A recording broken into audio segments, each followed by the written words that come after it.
Hello, welcome to Tabletop CP and the game preview for July 14th, 2024. And this week we resume the Driving Charge, Breaking the Jitra Line pint-sized campaign for Chain of Command. And we're going to be rolling into Game 2, Roadblock at Nanka. If you remember from the last time we played, Lieutenant Tanaka and his men were able to use a clever ruse to outflank the Japanese position at Changlung.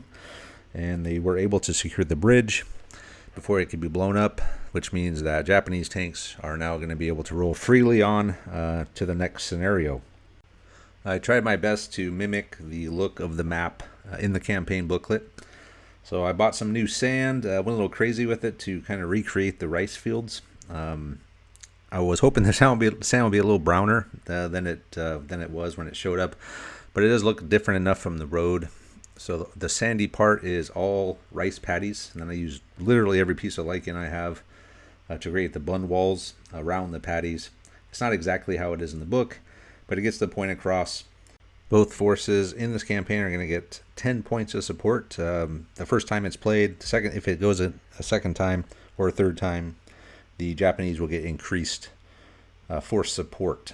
So Japanese victory conditions.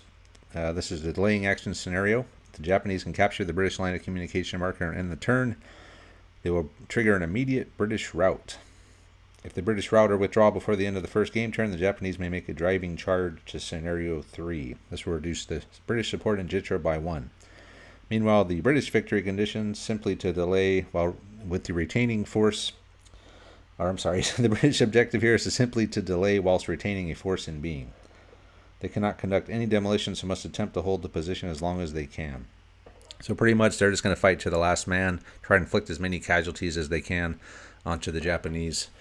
And ultimately what will probably happen is the Japanese are going to try to just drive their force morale to zero, as trying to get to their line of communication marker is going to be very difficult. But we'll see. With all the ruses and everything, you never know what might happen. So anyway, it should be an interesting mission. Let's take a look at the forces.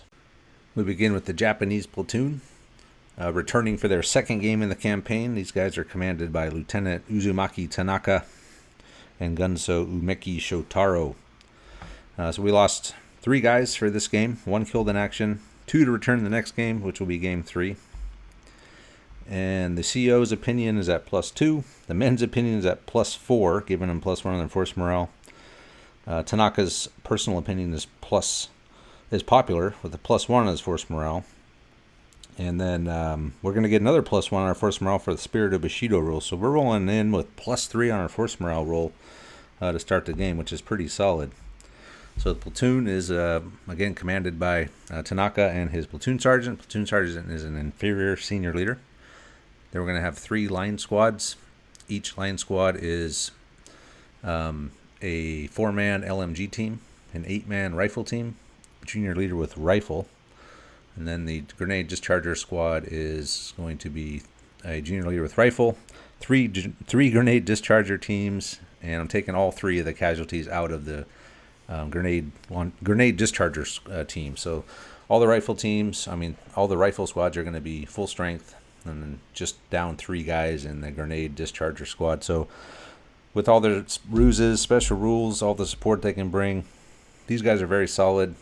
And I expect them to do well against the battered Indians, which we will take a look at right now.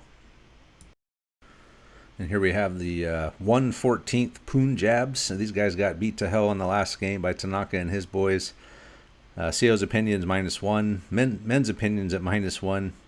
Their platoon leader is retiring, so they're going to have -1 on their force morale. And they're down 10 men. And a junior leader. So 3 were captured, 2 were dispersed, including a junior leader. 3 were killed in action, and 2 were wounded in action. So they got pretty beat up in the last game. Luckily for them, they're only going to have to play this last game.